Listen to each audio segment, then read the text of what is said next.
Well, my work is diverse. It varies from the very large scale. Some of the work I do, particularly in China, for example, is all about reimagining or envisioning often very large landscapes and how they can be repaired.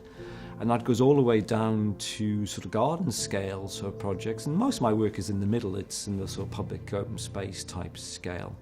I suppose the things I've tried to do across that breadth has been to try to integrate ecological thinking with design at those very, very different scales, and how to make new types of vegetation, ecologically based vegetation, which perhaps no one had thought of trying to make in the past. So it's been that sort of trying to imagine what had previously been unimagined.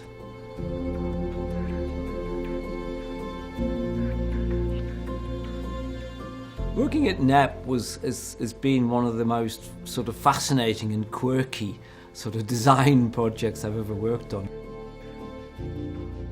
The NEP Garden's all about recognising that you can achieve beauty perhaps with fewer resources than conventional gardening law says you can. When I approach a design, normally I start by writing a couple of sides of text.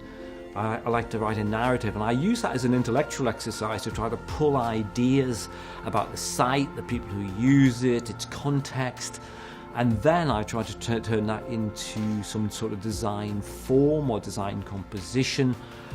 The critical thing in gardens, if, say, for example, from a biodiversity perspective, is to increase the complexity and the ambition of the planting.